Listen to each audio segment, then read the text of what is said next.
talk a lot about rhythm. And as Americans, we're very guilty for not keeping our rhythm. I'll talk about that. I'll explain what I mean by that. So, picado technique, everybody has their way of doing it.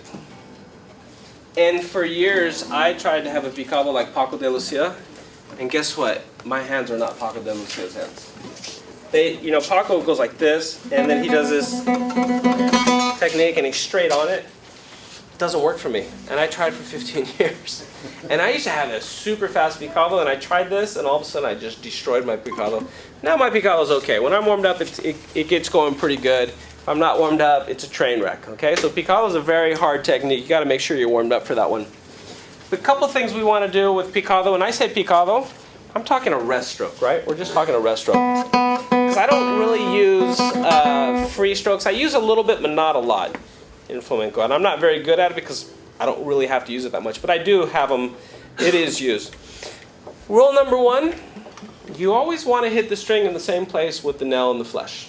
Okay? And you're going to have to, anybody golf here? If you golf, you know that sweet spot? When you hit that ball, it makes that noise. And you're like, oh yeah, I hit it perfectly. Same thing with picado. You ever watch professional baseball? They always have a coach because they're looking at the mechanics. Because one wrong part of their mechanics, and their pitching's off. It's the same thing with picado. I'll do a show, and I'll get stuck in traffic, and I show up, and I'm just hacking away. And I'm fighting it, and I could feel it. Versus if I get a chance, I warm up, I look at my technique, I have all these things that I'm checking, and then it's like that baseball player that's just throwing perfectly, right? So picado, very, very important. One thing that we do with picado, once again, I have my stance here. I try to play, it depends. Some people play really far back, some people play a little bit up. But one thing that I want to do is, I don't want to come up with my picado. I want to, let me show you, I'm going to kind of press into the string, just a little bit. Everybody thinks you got to come up like this, you know. Everybody thinks it's this. It's not that. You're pressing just slightly into it. Okay? Now, if your fingers are good where you can go straight on, awesome. I don't have those fingers. I kind of have to turn a little bit. I get a little bit of an angle.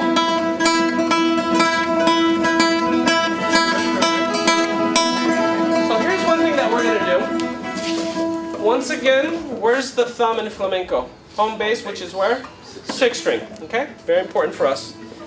For practice purposes, not for playing purposes, for practices, we're going to do our picado and we're going to hit it as hard as we can. We're going to go.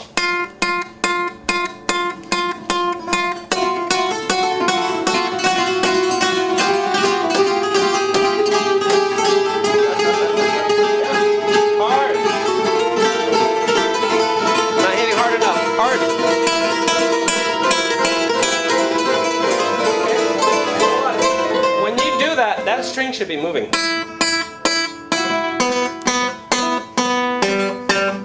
hear that? Slapping it, right? I'm slapping the bass here, right? So, and we want both our fingers to be equally as strong. Sometimes we have a tendency, I have a tendency from bad habits, when I'm playing picados, my index finger gets a little bit more dominant. And quite honestly, if you talk to all the great guys with amazing picados, they always tell you their middle finger is the dominant one with the picado. And they say it's something to do with like the biggest tendon in their arm. I don't know if they're just making that up, but that's what they all say. You never know with those guys. They say, ay, no sé, algo de los tendones, que no sé. Right? They start thinking. But what we want to do is that. So what happens is sometimes if your index finger is stronger, we do accents. So I'll accent my middle finger. That middle finger is louder.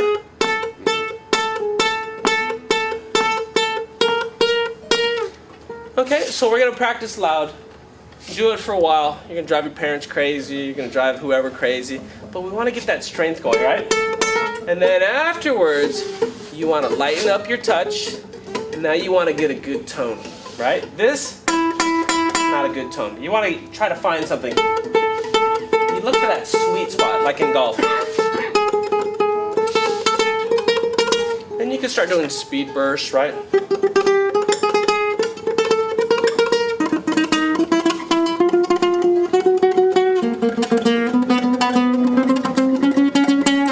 Okay, but the main thing for you guys is find a place, go down on the string, practice it loud, and then practice it softly, and then go through your scales. Like a little bit later when I'm getting ready to play, I'm going to go through all my scales. And I'll know when I'm warmed up, right? If it's sloppy and I'm hacking away, I'm not warmed up, right? So you want to just take your time and do that. There's a lot of really cool pieces out there. There's what's this, colibri? That's a kind of a cool piece to do. There's no.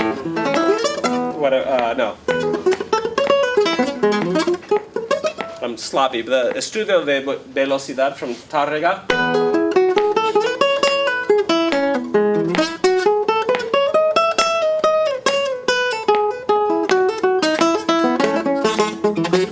And it goes on and on. That's a really cool piece for picado stuff. I do that. And then here's another really cool piece that it's kind of funny, but a friend of mine, his name's Jason McGuire. He's a really good flamenco player. Showed me this one. Most of the times when you learn classical, one of the first really good pieces you learn in studies is Etude number 1, Villalobos. Everybody know that one? A lot of you guys know that one, right? And we do it. What? Right, we do that one. Do that with picado. Okay? So if you know that piece right now, you're going to do it with picado, you're going to go.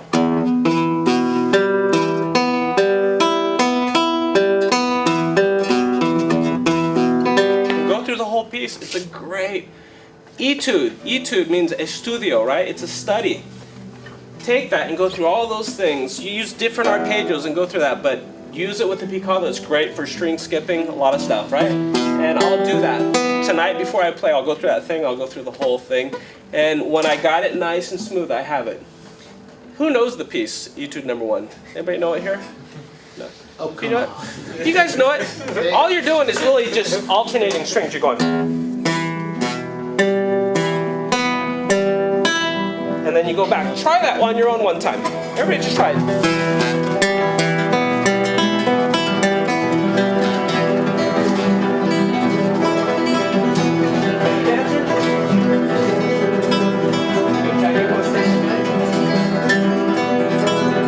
¿Es bailadora ella, no?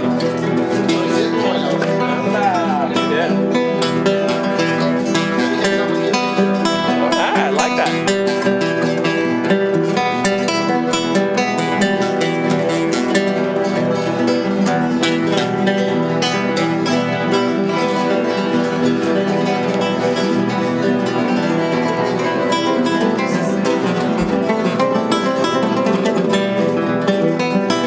I haven't done it for a while, but it's a great,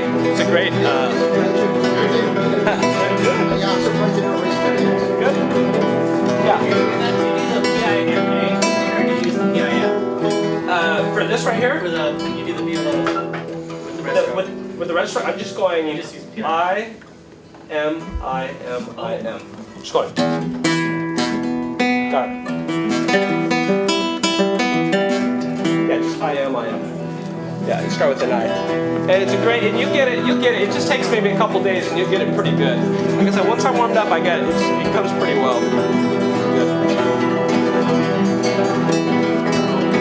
And remember, you want to press into the string, right?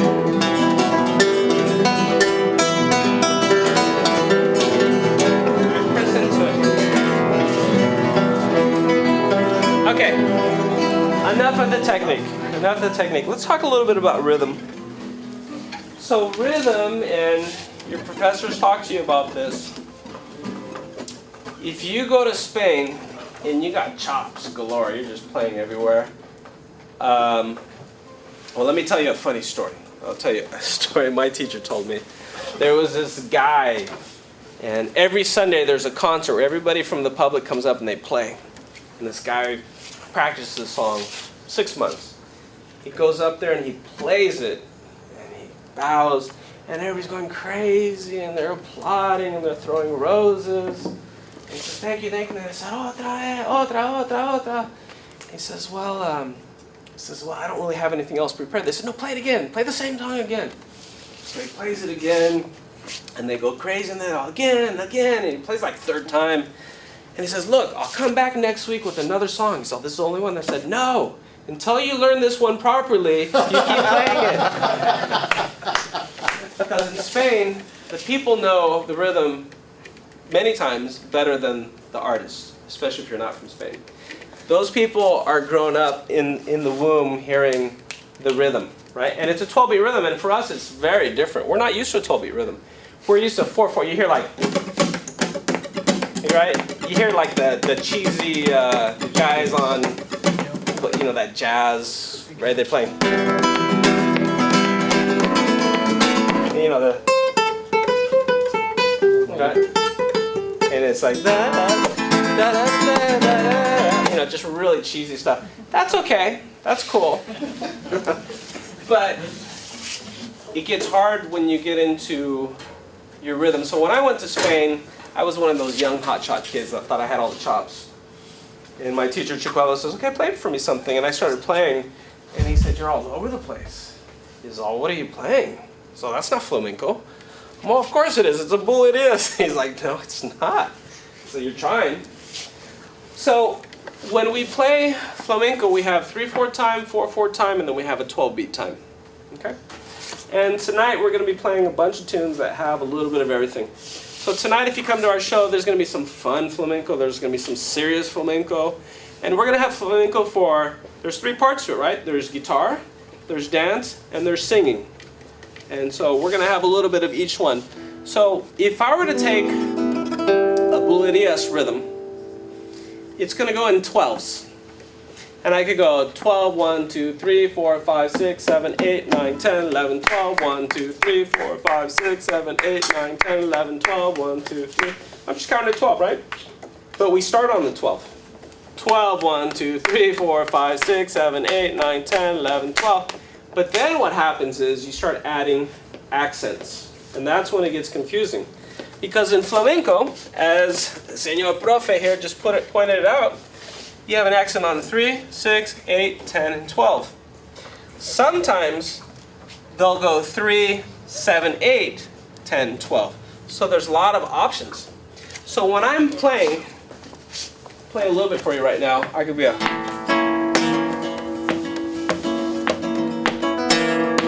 Look at my foot.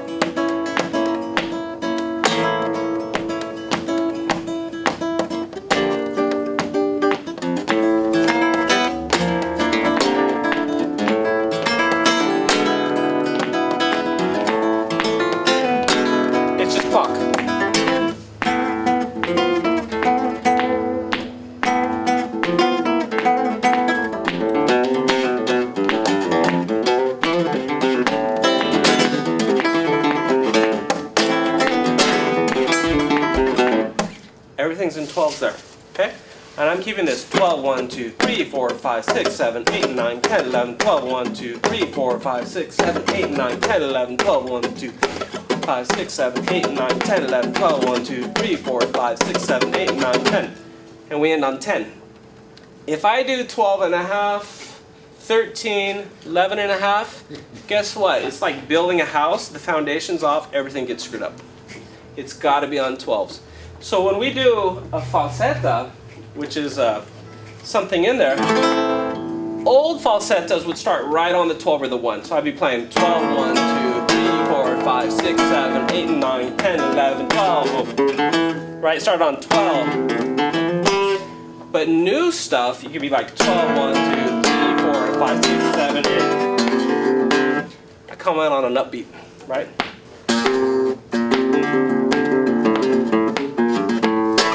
So all of a sudden now, the rhythm gets really screwy and wacky. And then we do things to throw people off, right? Because you're like, and you're trying to follow.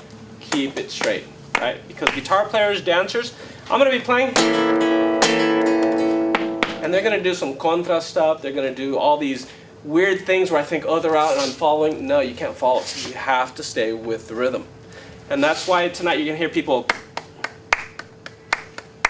You hear that accent? 12, 1, 2, 3, 4, 5, 6, 7, 8, 9, 10, 11, 12, 1, 2, 3, 4, 5, 6, 7, 8, 9, 10, 11, 12, 1, and my foot. Can anybody just clap straight? Right, and so we're doing this, and then you get coconuts.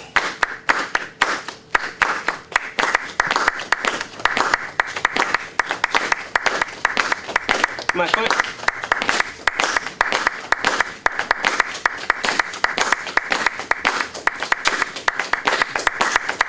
All right, try it with your partners right now. You do one, you do the top one. See if you guys will start following each other. Try it. Just try it for a little bit. It'll be fun.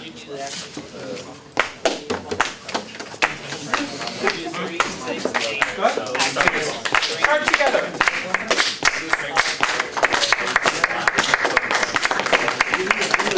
You're following, right? Clap. Let me hear you clap. Go. Clap with me. We're going to start with maybe that.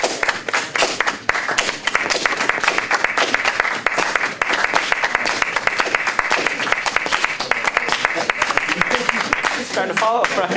You get sucked in, right? You want to do what they're doing. Yeah. You got him. Focus. You go out, man. If I go out of time today, just look at the dancers. I'll just pretend like nothing happened, and she'll give me a dirty look. Right? And you know what happens? When you're the guitar player, you always get blamed for anything.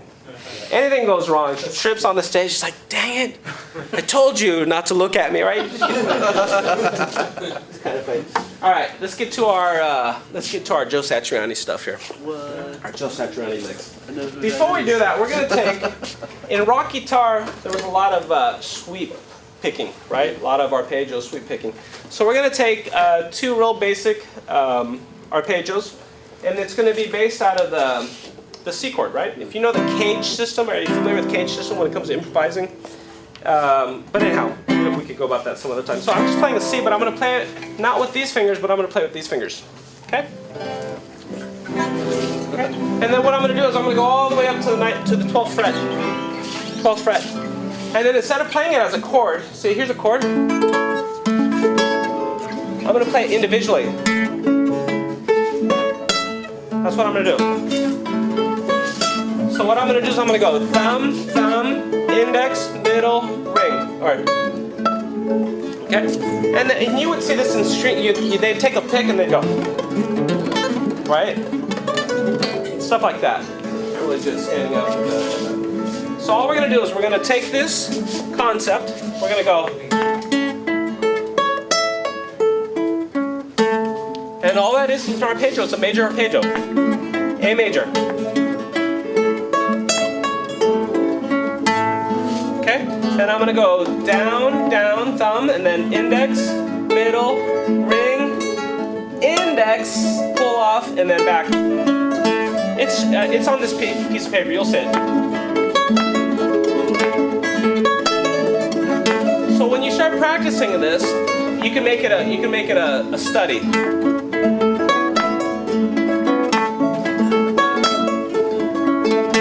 And then what you're gonna do? You're gonna do this.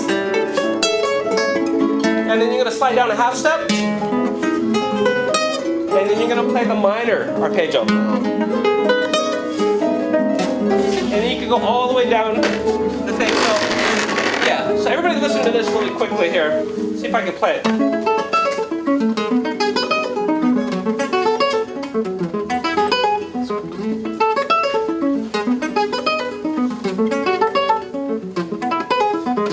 And you get going really fast, right? If I'm warmed up. Sloppy, it's not there yet. Okay, really good study, okay? And that's just coming from rock guitar. That's a rock guitar lick that everybody and their brother did it back in the 80s. The next lick we want to show you is your Satriani Richie Kotzen lick. And this is a really cool way to warm up your left hand. And everybody just play this with me. You don't even have to look at the music right now. Let's just play the lick first. We'll just start on the first string. And let's go on the 5th position. A, B, C. Those are our notes. So our notes are A, B, C, okay? And here's what we're gonna do. We're gonna hit the C and pull off. Okay? And we go. So it's pull off, hammer, hammer, pull off, pull off. And that's what Joe Satriani does. That's what she calls me. So it's called. So if I do this, I can go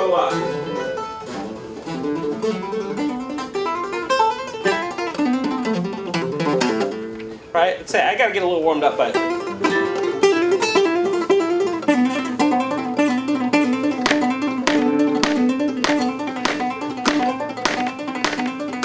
right? And you could use that everywhere. You could use that for electric guitar, you know, all over the place. So you're gonna practice that. Right? This is a Satriani lick. Practice with your foot. Get into a right? So now we have this, which is an arpeggio. We have this lick. Right? It's a Richie Kotzen, Joe Satriani thing. And then we're going to take an old falsetto, we're going to make it a new falsetto. If you ever get an old flamenco book, and you're going to probably learn like a soleá, and it goes 1, 2, 3, 4, 5, 6, 7, 8, 9, 10, 11, 12. 2, 3, 4, 6, 7, 8, 9, 10, 11, 12.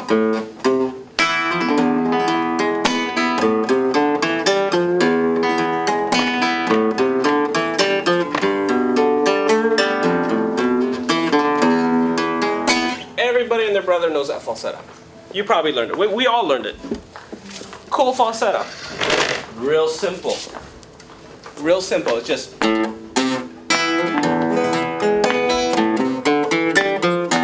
But what we want to do as a modern guy, that's it's cool. It was great. We're going to take that same idea and we're going to give it a modern twist to it. And if you look on that paper here, instead of going like this,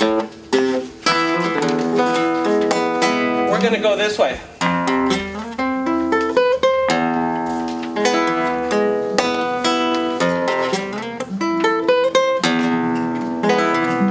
See that?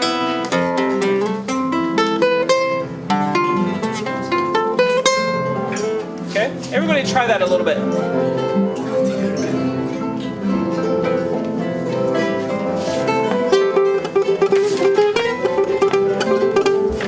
You're going to slide it out, right? It's like a ninth arpeggio.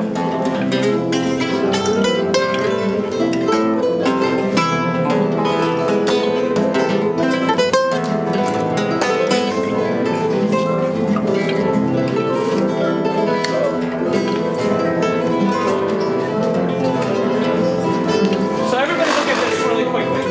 What we're doing, we're going 1, 2, 3, 4, 5, 6, 7, 8, 9, 10, 11, 12, right? And then the next one, look what happens here. What's that? That's our arpeggio we just worked on, right? That's it. That's it. And then we're going to take that same arpeggio. It's just the bottom part.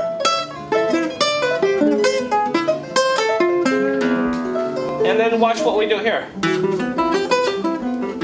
It's the same arpeggio we just worked on. Okay? So if I did this.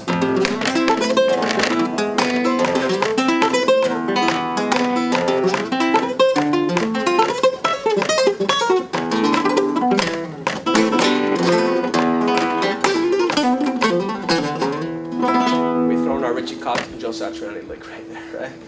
That's what we did. And all of a sudden now we took this.